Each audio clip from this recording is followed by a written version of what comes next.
우리에게 주시는 하나님의 말씀 레위기 24장 10절에서 16절 말씀.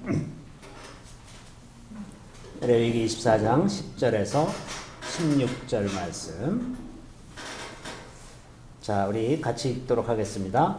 이스라엘 자손 중에 그의 어머니가 이스라엘 여인이요 그의 아버지는 애굽 사람인 어떤 사람이 나가서 한 이스라엘 사람과 진영 중에서 싸우다가 그 이스라엘 여인의 아들이 여호와의 이름을 모독하며 저주함으로 무리가 끌고 모세에게로 가니라.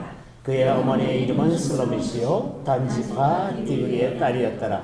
그들이 그를 가두고 여호와의 명령을 기다리더니 여호와께서 모세에게 말씀하여 이르시되 그 저주한 사람을 진영 밖으로 끌어내어 그것을 들은 모든 사람이 그들의 손을 그의 머리에 얹게 하고 온 회중이 돌로 그를 칠지니라. 너는 이스라엘 자손에게 말하여 이르라. 누구든지 그의 하나님을 저주하면 죄를 담당할 것이요 여호와의 이름을 모독하면 그를 반드시 죽일지니 온 회중이 돌로 그를 칠 것이니라. 거류민이든지 원통인이든지 여호와의 이름을 모독하면 그를 죽일지니라. 아멘. 저는 오늘 이 말씀을 가지고 신성모독이라는 제목으로 잠시 말씀을 나누고자 합니다. 오늘 이 본문은 이제 그 레위기가 기록된 때가 출애굽하고 나서 한 1년에서 1년 한 달 사이에 있었던 기록이기 때문에 지금 이제 여기서 신성모독을 한 사람은 출애굽하면서 1년 동안 하나님의 놀라운 그 은혜들을 다 경험한 사람들이죠. 애굽에서 10가지 재앙이 있었던 것도 알고 있고 또 6월절 날 그날 바로 출발할 때 애굽의 모든 장자들이 죽은 것도 봤고 홍해 바다가 갈라지는 것도 봤고 만나와 메추라기를 내리시는 것, 마라의 쓴물이 단물로 변하는 것, 이 모든 것을 다 보고 경험한 사람들입니다. 근데 이 사람이 이제 그 아버지가 애굽 사람이고 그 어머니가 이제 이스라엘 여인이었는데 단지파 디브리의 딸 슬로밋이라고 하는 여인이었다는 거죠. 근데 이제 이 사람이 그 이스라엘 사람하고 싸우다가 하나님을 모독하고 저주했다 하는 이제 내용입니다. 그래서 이제 모세에게 데려오니까 모세가 하나님께 여쭤봅니다. 그랬더니 이제 하나님께서 말씀하시기를 진영 밖으로 끌어내요. 그 이야기를 저주하는 이야기를 들은 모든 사람들이 그 사람의 머리에 손을 얹고 증언이죠. 이게 확증하는 거죠. 그리고 어느 회중이 돌로 그를 칠지니라. 그러면서 하나님을 저주하면 반드시 이제 돌로 쳐 죽일 것이다. 이런 명령입니다. 이 명령이 그 거류민이든지 본통이든지 다 동일하게 적용된다. 이 사람은 완전한 유대인이 아니죠. 아버지가 애굽 사람이었기 때문에 이 당시는 지금은 유대인의 그 기준이 어머니가 유대인이라야 자녀가 유대인이에요. 모계 사회가 됐습니다. 근데 성경 시대까지는 부계 사회입니다. 아버지가 유대인이라야 유대인이에요. 그러니까 지금 아버지가 애굽 사람이기 때문에 이 사람은 본토인이 아니라 거류인입니다. 외국인인데 자기네한테 들어와서 사는 사람이라는 개념이죠. 근데 하나님의 율법은 본토인이든지 거류민이든지 동일하게 적용이 된다고 하는 겁니다. 그러니까 그런 사람이라도 하나님을 모독하면 죽이라 이렇게 얘기가 되는 거죠. 이것은 아무에게나 동일하게 다 적용되는 법이 아니라 언약 백성들에게 적용되는 법이라는 것을 기억할 필요가 있습니다. 신성모독을 해서 무조건 죽이는 것이 아니라 신성모독이라는 죄가 무조건 용서받지 못하는 죄가 되는 것이 아니라 이미 한번 그 하나님의 선하심을 맛보고 그 은혜를 누렸던 사람이 그렇게 되는 것에 대해서 용서하지 못하겠다는 그런 말씀이죠. 그래서 이제 히브리서 6장 4절부터 6절에 보면 이런 말씀이 있습니다. 우리 같이 한번 찾아볼까요? 히브리서 6장 4절에서 6절 말씀. 히브리서 6장 4절부터 6절 말씀. 다 같이 한번 읽어보겠습니다. 한번 빛을 받고 하늘의 은사를 맛보고 성령에 참여한 바 되고 하나님의 선한 말씀과 내세의 능력을 맛보고도 타락한 자들은 다시 새롭게 하여 회개하게 할 수 없나니 이는 그들이 하나님의 아들을 다시 십자가에 못 박아 드러내놓고 묘욕되게 합니다. 자, 용서받을 수 없는 죄들이 있습니다.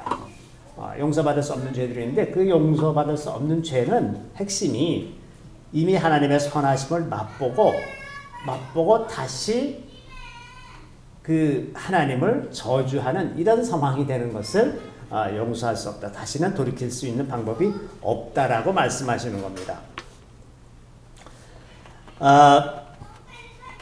그 신성모독, 이런 이 죄를 신성모독이라고 하는데, 신성모독의 핵심은 그 어떤 경우에도 용서를 받을 수 없다고 예수님이 분명하게 말씀하신 그 성령을 모독하는 것과 동일한 것입니다.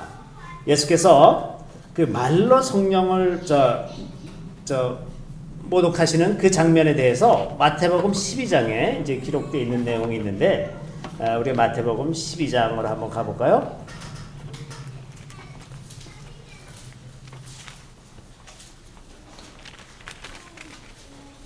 자, 마태복음 12장 32절에 보시면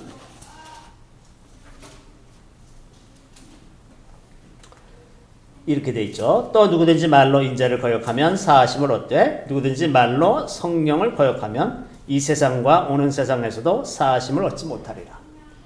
우리가 더 이상 사하심을 얻을 수 없는, 용서받을 수 없는 죄가 있는데 말로 성령을 거역하는 것입니다. 성령을 모욕하고 거역하는 이 죄는 이 세상에서, 여기서 이제 세상이라고 번역되어 있는 단어가 이 세상이라기보다는 세대라고 번역하는 것이 더 정확한 번역인데, 이 세대에서나 다음 세대에서나 용서받지 못한다는 거예요. 그 세대라는 것은 30년을 말하는 한 세대가 아니라 하나님의 관점에서 봤을 때 동일한 방식으로 살아가는 그 전체를 한 세대라고 얘기합니다. 그러니까 가령 성령이 오신 다음에 있었던 이런 세대, 이 전체가 한 세대라고 말할 수가 있어요. 그러니까 2000년 전부터 지금까지가 동일한 방식으로 살아가는 세대들입니다. 그러니까 이 세대나 다음 세대 되면 이제 예수님이 다시 오셔서 천년왕국이 되면 그때는 이제 다른 방식으로 또 사람들이 살아가야 되거든요. 하나님과의 관계에 있어서. 그거는 다른 세대가 돼요. 그래서 이 세대나 다음 세대에서도 계속해서 용서를 받을 수가 없다. 그 죄가 뭐냐면 성령을 거역하는 것이라고 말합니다. 그러니까 그 지금 오늘 본문에 있었던 그 신성모독을 한 죄와 이 성령을 거역한 죄는 본질적으로 같은 죄라고 하는 거죠. 예수님께서 말씀하신 이 장면을 조금 그 위에서 보면은 이게 어떤 상황이었었냐면, 이제 예수님이 귀신 들려가지고 이제 말도 못하고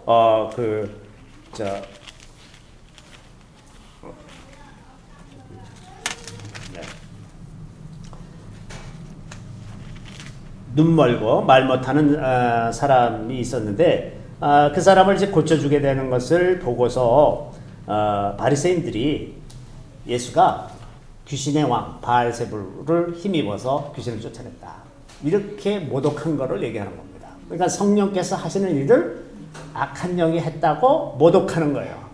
이것을 용서할 수가 없다는 얘기거든요. 근데 이제 이것이 다만 제한적으로, 신성모독이라고 하는 것이 제한적으로 성령께서 하시는 일을 귀신이 했다라고 말하는 것만 신성모독이냐? 조금 더 본질적인 의미를 생각을 해보면, 그 하나님을 알면서 하나님을 아는 자들이 하나님의 은혜를 맛보고도 다시 하나님을 부인하는 상황이 되는 것, 이런 모든 것들이 다 신성모독이라고 말할 수가 있죠. 처음에 몰라서 그런 것은 하나님이 얼마든지 용서할 수가 있습니다. 그러나 알고도 그러는 것들은 더 이상 용서할 수 없다는 것이 아까 우리가 읽은 히브리서에도 이제 기록되어 있는 그런 내용이 되죠. 자, 여기서 이제 그 바리새인들이라고 하는 사람들은 하나님을 아는 사람들, 알아도 너무나 잘 아는 사람들이에요. 그들이 아니면 다른 사람들은 하나님을 알 수도 없다라고 자부하는 그런 사람이고, 또 이제 예수님을 이 장면에서 처음 만난 것이 아니라 그전에도 예수님이 일하시는 것을 많이 보아왔고, 그래서 자기네가 그 모든 것을 판단하건대 이 사람은 귀신을 힘입어서 귀신을 쫓아내는 사람이다, 이렇게 이제 말을 한 거죠. 자, 여기 보면 결과적으로 보면 이 바리새인들이 그 신성모독을 하는 그런 자리에 가게 됐는데, 하나님을 잘 안다고 하는 사람들이 어떻게 해서 이렇게 됐느냐? 어떻게 해서 이런 일이 일어났는가? 오늘의 본문에서도 그 놀라운 하나님의 은혜들을 다 경험했는데 그것도 오래전이 아니라 지난 1년 동안 아주 그냥 삶 속에서 충만하게 경험을 했는데 어떻게 해서 이 사람이 하나님을 저주하고 모욕하는 그런 사람이 되었느냐? 이것이 우리가 좀 생각해 봐야 될 문제인 것 같습니다. 사실 성경 안에는 이런 신성모독과 같은 이런 경우들이 이제 사실은 많이 있습니다. 우리가 그것을 의식적으로 그걸 신성모독이라고 명하지 않기 때문에 그렇지 사실은 굉장히 많습니다. 예를 들면 발람과 같은 선지자가 있었죠. 자, 발람은 하나님의 선지자였습니다. 그래서 발람이 가서 축복하면 복을 얻고 발람이 가서 저주하면 저주를 얻는다는 것을 사람들이 다 알았어요. 그래서 모압 왕 발락이 이스라엘 백성들을 저주하고 싶어가지고 이제 발람을 초청을 하죠. 그래서 많은 재물을 가지고 유혹을 합니다. 근데 이제 그 발람은 하나님의 뜻이 이스라엘 백성을 저주하는 것이 아니라는 것을 너무나 잘 알지만 이제 유혹이 되고 있어요. 마음속에 이제 조금 유혹되는 것이 있으니까 모압 왕 발락의 초청에 응했습니다. 그래서 이제 그 산 위로 데리고 올라가서 산 위에서 이스라엘 백성들을 저주하라고 이제 그렇게 발락이 부탁을 하죠. 자, 이 산 위에서 하는 거 이게 영적인 원리입니다. 높은 데서 아래쪽으로 내려서 하는 거. 그래서 이제 모든 우상 숭배하는 자들도 높은 자리를 차지합니다. 곳곳에서 다. 근데 어쨌든 이제 갈 때마다 하나님께서 저주하는 것을 금하시니까 어쩔 수 없이 가서 다 축복하고 내려오고 그러니까는 이제 발락이 굉장히 화가 나고 이제 실망을 했죠. 그랬을 때 이제 이것은 성경에 기록되어 있지 않지만 전체적으로 성경 전체적으로 이해하면 발람이 이제 발락에게 꾀를 하나 내었습니다.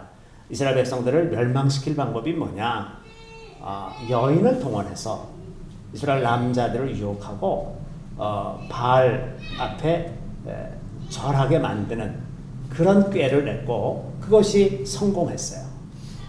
그래서 이제 많은 사람들이 그 이방 여인들하고 동침하게 되고 그 바알에게 절하게 되는 그런 일이 있어서 그때 이제 하나님의 징계가 임했던 것을 이제 민수기가 기록하고 있습니다. 자, 이 발람이 하나님의 말씀을 직접적으로 불순종하지는 않았어요. 근데 자기가 알고 있는 하나님에 관한 지식으로 이스라엘을 무너뜨리는 꾀를 냈죠. 말하자면 우회로를 만들어서 발락에게 제공을 했고 그 발락이 이제 그 꾀를 채용해서 이스라엘을 무너뜨린 거죠. 자, 이런 것이 신성모독하는 겁니다. 하나님을 알고서 그것을 대적해서 일어나는 거예요. 그것을 하나님을 무너뜨리는 그런 방식으로 일한 거죠. 그래서 이 발람이라고 하는 사람은 대대로 저주의 대상이 되었습니다. 그래서 요한계시록 2장 14절에 보면 그 교회들에 대해서 이야기하면서 발람의 교훈을 따른다고 하는 그런 표현을 합니다. 그러니까 이제 발람에 관한 일들이 있었던 지 한 1500년 이상 지난 때에 그때까지도 계속해서 이 발람이 그 악의 화신과 같은 존재, 어떻게 해서든지 하나님의 백성들을 꿰어서 무너뜨리는 그런 사람의 대표로 묘사가 되고 있다고 하는 것입니다. 결국 뭐냐? 이 발람이 하나님을 몰랐느냐? 너무나 잘 알아요. 너무나 잘 알았기 때문에 이스라엘 백성들을 무너뜨리는데 사용이 됐죠. 지금도 마찬가지로 하나님을 잘 아는 사람들이 그 하나님을 아는 지식으로 자기의 유익을 구하는 딴 마음을 품고 있을 때 그런 사람들은 아주 쉽게 이 신성모독을 하는 통로로 사용될 수 있다는 것을 우리가 생각해 볼 수가 있습니다. 그래서 우리 마음속에 이 세상이 주는 쾌락이나 안전이나 풍요나 이런 것을 사모하는 마음이 남아있으면 악한 것들은 마치 발람을 유혹하듯이 우리를 얼마든지 유혹할 수가 있어요. 유혹해서 그쪽으로 이렇게 유도해 갈 수가 있다고 하는 겁니다. 자, 사실 발람뿐만 아니라 그 이스라엘 역사에 보면 많은 왕들, 제사장들, 그리고 선지자들이 하나님의 기름 부음을 받고 그 충만한 은혜들을 많이 경험했으면서도 하나님을 떠나서 우상 숭배하고 하나님을 배반한 사람들이 너무나 많습니다. 하나님을 알고서도 우상 숭배하고 악한 일에 가담하고 이러는 것이 다 신성모독한 거예요. 하나님을 알면서도 대적하고 거스르는 겁니다. 자, 대부분의 이스라엘 왕들은 하나님을 너무나 잘 알아요. 아합 왕도 하나님을 너무나 잘 압니다. 그런데 동시에 바알을 섬기는 사람입니다. 그죠? 대부분의 왕들이 바알을 섬겼어요. 제사장들도 마찬가지였습니다. 하나님을 너무나 잘 알지만 하나님을 섬기는 것과 동시에 사람들에게서 어떤 유익을 취하고자 하는 그런 마음이 늘 있었어요. 그래서 많은 제사장들이 이 일로 인해서 타락되었다는 것을 알 수가 있습니다. 자, 하나님과 바알을 동시에 섬기는 것, 이것이 성경이 묘사하고 있는 대부분의 그 지도자들의 모습이죠. 두 가지 이유가 있을 것 같습니다. 하나는 현실과 타협하고자 하는 그런 내용과 두 번째는 마음의 탐욕을 따라서 행하는 두 가지일 것 같습니다. 예를 들면 이제 이스라엘은 굉장히 약하고 작은 나라였기 때문에 주변의 아수르나 애굽이나 바벨론이나 이런 강대국들이 그 막강한 군사력과 그리고 그들이 이뤄낸 문화 혹은 경제력 이런 것들을 보고서는 우리도 저런 신을 좀 섬겼으면 좋겠다. 우리도 좀 저렇게 됐으면 좋겠는데 저들이 섬기는 신을 섬기면 우리도 그렇게 되지 않을까. 이런 생각을 갖게 되는 거예요. 그러니까 현실의 벽에 하나님을 믿고 의지하고 간다는 것이 너무나 엄청난 일이어서 그 현실의 벽 앞에서 그들이 믿는 신을 좀 도입했으면 좋겠다. 이제 이런 생각을 하는 거죠. 예를 들면 아하스라고 하는 왕은 이제 아람 왕이 그 남유다를 공격하니까 그 아수르에 이제 사신을 보내가지고 나는 당신의 종입니다. 이 아람을 좀 손봐주세요. 이제 이렇게 부탁을 해가지고 아수르가 이제 아람 왕을 물리쳐 줬습니다. 그랬더니 이제 아하스가 이 아수르 왕을 만나려고 다메섹에 갔어요. 다메섹에 가보니까 거기 신전이 있는데 그 제단이 너무나 멋있는 거예요. 그러니까 이제 거기서 이제 딱 스케치를 해가지고 그 제사장에게 이제 보냅니다. 이렇게 해서 저 제단을 이렇게 만들어. 그러니까 이제 성전에다가 그 원래 하나님께서 말씀하신 대로 지었던 그 제단을 치우고 거기다가 그 우상 숭배하던 그 제단을 그대로 그려가지고 거기다가 이제 그렇게 해서 거기다 만들어 놓습니다. 이렇게 되는 거죠. 그 현실의 그 압도적인 그 눈에 보이는 현실, 그것에 이제 마음이 무너져 내려서 현실과 타협하게 되는 이런 일들이 생겨난다고 하는 겁니다. 자, 20세기에 그 문화다원주의라는 이름으로 이제 각국의 우상숭배 문화가 전 세계로 퍼지는 통로를 제공하고 있습니다.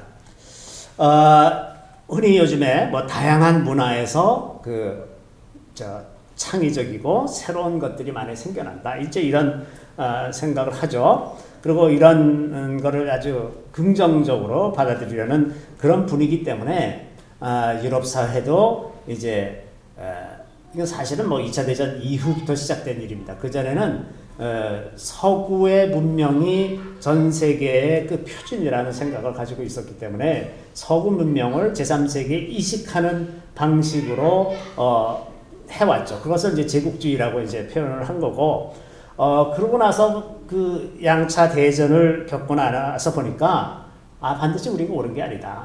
그러면 다른 세계에도 그들 나름의 가치와 존중돼야 할 문화가 있는 것이 아니냐. 그래서 이제 문화다원주의가 2차 대전 이후에 전 세계적으로 이제 유행하기 시작했는데, 이 문화의 힘이라는 것이 다양한 문화에서 오는 것이 아니라 그 다양성의 본질은 자유에서 오는 것입니다. 우리가 이것을 착각하고 있는 겁니다.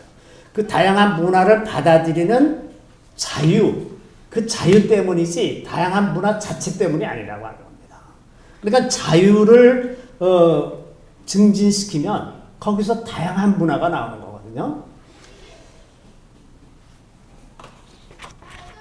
그 3년 전에 그 IS가 그 시리아의 그 팔미라라고 하는 곳에 있는 그 유적을 다 파괴해서 그 세계적으로 뉴스거리가 되고 IS가 엄청 비난을 많이 받았습니다. 그랬는데 지난 9월 26일부터 30일까지 미국 워싱턴에 그 파괴된 그 팔미라 유적을 디지털 아키올로지라고 하는 그걸 이제 아마 그 사진을 찍어가지고 그것을 그 요새 3D 프린팅 같은 기술이 있지 않습니까? 그래서 그걸로 그대로 이제 다시 만들었어요. 만들어가지고 미국 워싱턴의 그 국회의사당이 마주 보이는 그 앞쪽에 쭉 잔디가 있고 그 앞에 마주 보이는 그곳에 이 파괴된 그 팔미라 아치를 다시 세웠습니다. 그 지난 9월 26일 날, 그 지난주죠. 거기 세우고서 그게 이제 그게 뭐였냐면 팔미라의 그 바알 신전으로 향해서 가는 입구에 있는 거예요. 그 로마가 세웠는데 어쨌든 그것은 바알 신전으로 이끄는 그거였는데 그걸 이제 워싱턴에 세웠어요. 일주일 동안 일주일은 아니고 정확하게 5일 동안이죠. 5일 동안 전시하겠다고 세웠는데 그 바로 그 다음 날 9월 27일 날 캐버너라고 하는 미국 그 대법원 판사 후보에 대한 청문회가 열렸는데 그 국회의사당에서 미국 역사상 가장 수치스럽게 청문회를 했다라는 평가를 듣는 그런 가장 지저분한 인신공격하고 가족들을 협박하고 막 온갖 그 뭐 고등학교 때 있었던 일 가지고 뭐 성추행을 했느니 마느니 모든 이 거짓 뭐 이런 것들이 그냥 미국 역사상 이렇게 청문회를 한 적이 없었대요. 아주 그런 일이 이제 일어났습니다. 그것이 영적으로는 아마도 이런 일을 했기 때문에 더럽혀진 것이 아닌가 이런 생각이 듭니다. 이것을 문화다원주의 이름으로 하는 겁니다. 문화다원주의라는 이름으로 온갖 세상의 우상들을 전국 세계에 다 퍼뜨리는 거죠. 그죠? 이 바알 신앙은 본질적으로 현세적인 쾌락을 자극하는 신앙이죠. 그래서 물질적인 풍요와 다산, 성적인 욕망 이런 것들이 쉽게 이제 바알 신앙에 얽혀져 있습니다. 그래서 이 통제끈이 느슨해진 욕망, 우리 안에 있는 욕망의 그 끈을 살짝 늦추면 금방 우리가 바알로 가게 돼 있어요. 아주 우리 본질 안에 들어가 있습니다. 바알을 향한 욕망이 언제나 우리 안에 꿈틀거리고 있죠. 그래서 이스라엘이 그랬던 것처럼 우리가 우리 안에 있는 이 바알을 향한 욕망을 떨쳐내는 것이 참 쉽지가 않은 일이라고 하는 겁니다. 그래서 오늘날 교회 안에서 이 바알을 향해서 가는 길이 아주 쉽게 열리는 거예요. 하나님을 섬기는 방향으로 가는 것이 아니라 하나님도 섬기면서 바알도 섬기는 그런 방향으로 가기가 너무나 쉬운 거예요. 너무나 쉬운 겁니다. 그러니까 하나님을 전심으로 섬기는 것은 사실 굉장히 힘든 일이에요. 아주 우리가 늘 우리 마음을 감시하고 있지 않으면 얼마나 쉽게 우리 마음이 그리로 가는지 모릅니다. 때로는 우리가 그 끈을 좀 풀어놓고 조금 쉽게 편안하게 살고자 하는 그런 마음이 있잖아요. 그러면서 하나님을 믿고 싶은 그런 마음이 있지 않습니까? 그래서 하나님을 그렇게 믿고 싶은데 사실은 가만 들여다보면 그렇게 믿는 게 아니라 그렇게 믿는다고 믿고 싶은 겁니다. 나는 그렇게 믿고 있다고 믿고 싶은 거예요. 사실은 그렇지 않은데 그래서 이 땅에 살아가는 동안 물질의 풍요, 안락한 삶, 남들이 부러워하는 그런 삶을 누리다가 죽어서는 천국 간다. 얼마나 신나는 일입니까? 그렇게 믿고 싶어요. 근데 그 순간, 그 길로 들어가는 순간 이제 바알이 우리의 마음을 사로잡기 시작하는 거죠.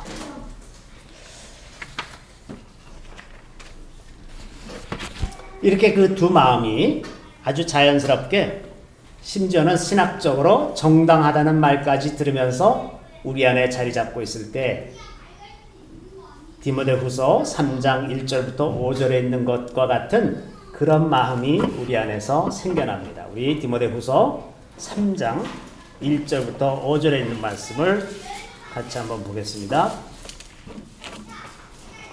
디모데후서 3장 1절에서 5절 말씀.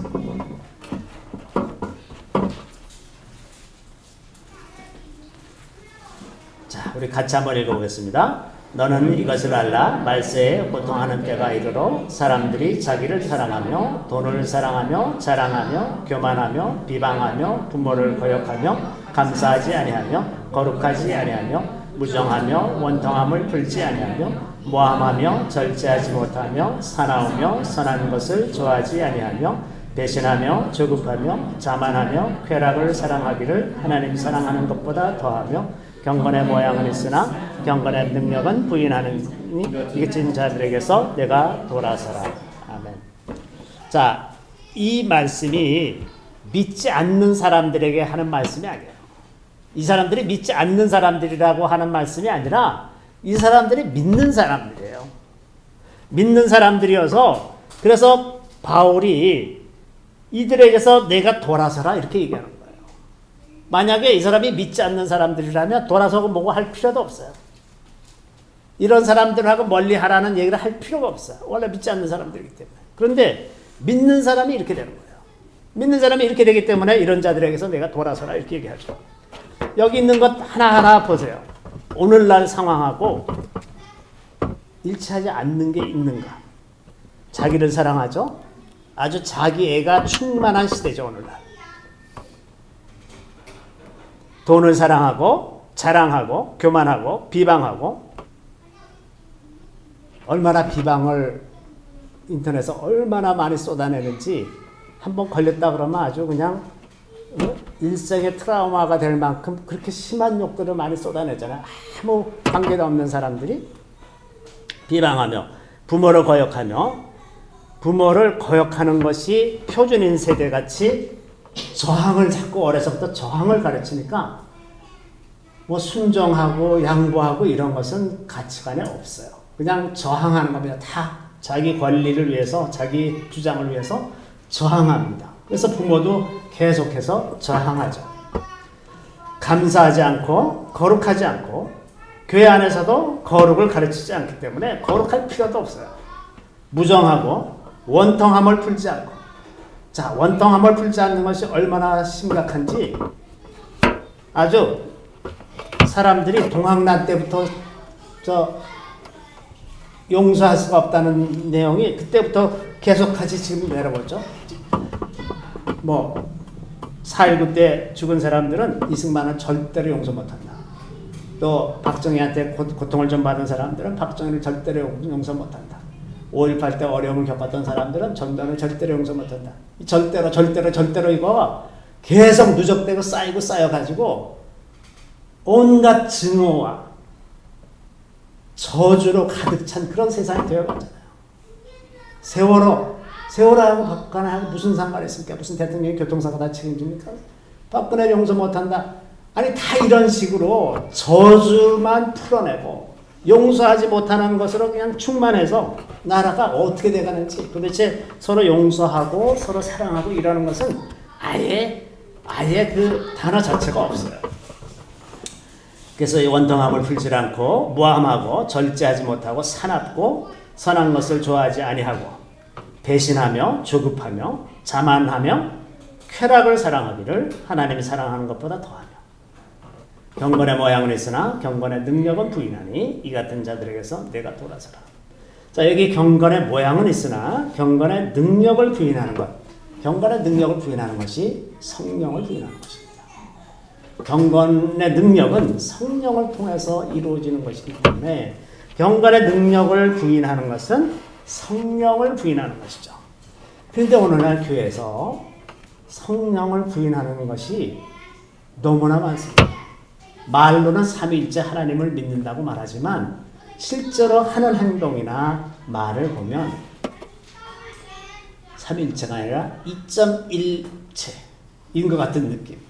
하나님과 예수 그리스도에는 하나하나씩 가치를 주면 성령에 대해서는 0.1 정도의 가치밖에 안 주는, 어떤 분은 심지어 제가 어느 날 새벽 기도에 가서 어느 다른 교회 예배에 참석해 보니까는 본문의 성령에 관한 본문이에요. 그러니까 성령을 얘기하지 않으면 안 되는 본문인데 그 본문 가지고 얘기하시면서 성령을 한 번도 얘기를 안 해요. 단어가 안 나와, 단어가. 아니 세상에 어떻게 저렇게 얘기하실 수가 있나? 아주 기가 막힐 정도로 성령에 대해서는 절대 언급을 안 하세요. 또 성령에 대해서 가르치는 것이 거의 금기시되는 그런 교단이 많이 있습니다. 말로는 성령을 믿는다고 말하면서 실제로는 하나도 안 믿어요. 제가 어느 날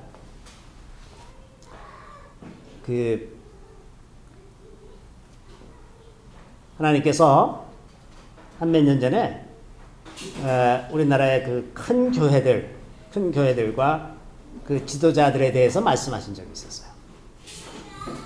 그래서 이제 우리가 잘 많이 아는 너무나 유명한 목사님들에 대해서 말씀하시는데, 제가 제일 깜짝 놀란 것은, 저도 개인적으로도 알고 그러는 분이 한 분 계셨는데 아주 뛰어난 설교가고 이러세요. 근데 하나님이 갑자기 그분을 말씀하시는 거예요. 그래서 제가 깜짝 놀랐습니다. 아니 그분은 왜 거기에 들어가 있습니까? 그때 주님께서 하시는 말씀이 뭐라고 하시냐면, 그는 평생 성령에 대해서 한 번도 가르치지 않았다. 교회 지도자가, 목사님이 성령에 대해서 한 번도 가르치지 않은 것, 하나님께서 굉장히 미워하시는 겁니다. 그런데 현실은 성령에 대해서 가르치지 않고 아예 언급을 하는 것을 마치 이단스럽게 생각하는 그런 경우가 너무나 많아요. 그래서 그게 지금 우리 디모데후서 3장 5절에 있는 말씀처럼 경건의 모양은 있으나 겉보기에는 경건한 것 같은데 실제로는 아무것도 아닙니다. 너무나 더러운 겁니다. 경건의 능력은 부인하는 자니 이 같은 자들에게서 내가 돌아서라.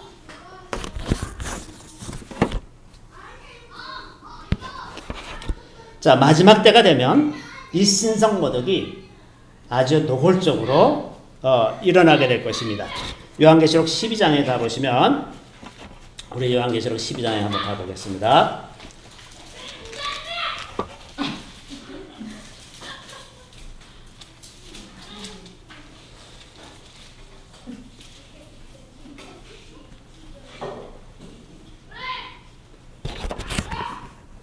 요한계시록 12장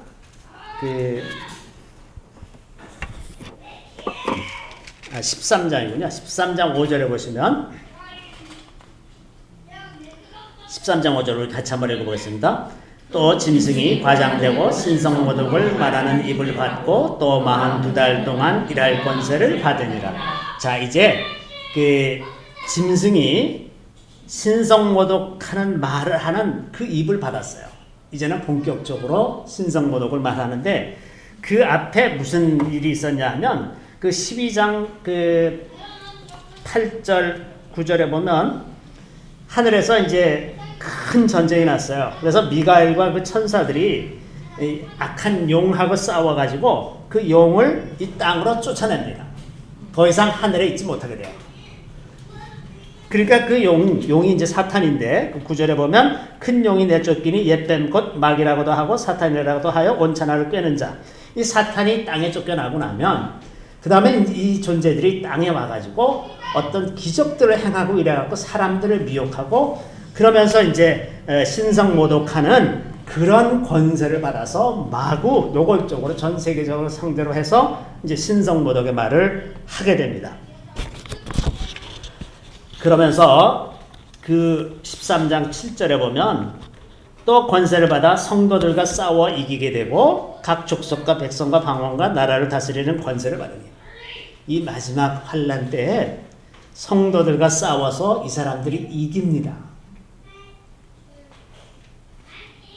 그래서 8절에 가보면 죽임을 당한 어린 양의 생명책에 창세 이후로 이름이 기록되지 못하고 이 땅에 사는 자들은 다 그 짐승에게 경배하리라. 이게 신성모독이죠. 하나님이 아닌 자 사탄을 경배하게 되는 그 시대가 온다는 거예요. 그래서 그 시대를 이기기 위해서 그 밑에 10절에 보면 사로잡힐 자는 사로잡혀야 할 것이요 칼에 죽을 자는 마땅히 칼에 죽을 것이니 성도들의 인내와 믿음이 여기 있느니라. 인내와 믿음이 필요한 그 시기가 온다는 거예요. 자, 이럴 때 이렇게 그 신성모독이 보편적으로 전 세계적으로 이루어질 때 그것을 이길 힘이 어디서 나올 거냐? 어디서 우리가 훈련을 받아서 이 어려운 때를 통과할 수 있게 될 것이냐? 그건 아까 말씀드린 것처럼 우리 마음 안에 있는 바알을 향하는 마음, 그 마음을 평소에 자꾸 통제를 하고 꺾고 그래서 우리가 온 마음으로 하나님을 경배하는 것을 훈련하지 않으면 이런 시대가 됐을 때 아주 쉽게 무너지고 마는 겁니다.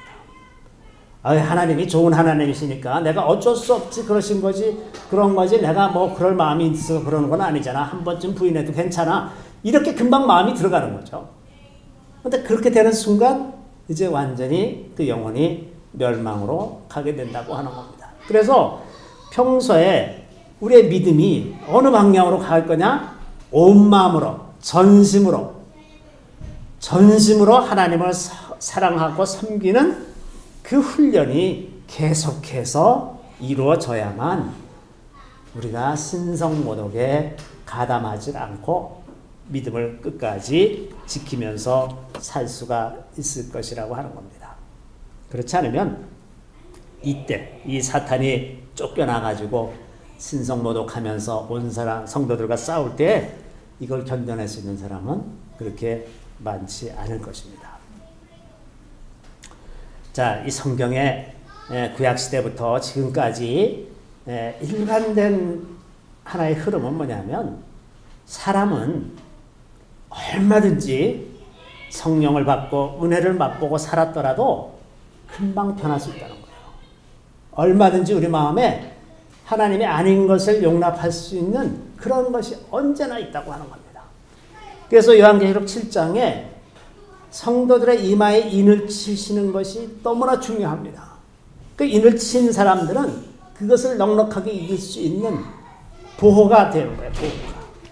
그래서 우리가 살아가는 세대에 이 시대에 우리에게 가장 소중한 것은 다른 무엇보다도 전심으로 하나님을 사랑하면서 성령으로 이끌림받는 삶을 훈련하는 것. 그렇게 되면 우리가 정말 자유롭게 두려움 없이 하나님을 섬길 수 있게 될 것이라고 하는 것입니다. 그것이 하나님께서 하시는 약속이에요. 그래서 전심으로 섬기는 것을 훈련하는 것. 그런 시기가 우리에게 오고 있다고 하는 것입니다. 잠시 기도하겠습니다. 우리 주님을 찬양합니다. 주님께서 우리를 죄 백성으로 삼으시고 놀라운 은혜를 부어주시는 것을 주님 참으로 감사드리옵나이다. 주님 우리 마음 참으로 나약하고 갈대와도 같아서 주님 쉽게 이리저리 휩쓸리고 있는 것을 주님 불쌍히 여겨주시고 우리가 전심으로 우리 주님을 섬겨가면서 우리 주님께 점점 더 가까이 가서 항상 범사에 순종하며 살아가는 저희들이 다 되게 하여 주시기를 간절히 바라고 나옵나이다. 주님 우리가 참으로 착각을 많이 합니다. 주님 안에 있을 때 참으로 우리가 자유롭고 진정으로 충만하며 진정으로 모든 풍성한 것을 누릴 수가 있을지인데 우리는 거짓에 속아서 하나님이 아닌 다른 것에 가서 그것을 찾고 구하고 항상 목이 마르면서 지내면서도 그것을 알지 못하니 주님 우리의 어리석은 것을 용서하시고 우리의 무지를 용서하시고 이제 주님 안에 있는 온전함과 그 충만함과 그 자유를 풍성하게 받아 누릴 수 있는 우리 모두가 다 되게 하여 주시기를 우리 구주 예수 그리스도의 이름으로 감사하며 기도드리옵나이다. 아멘.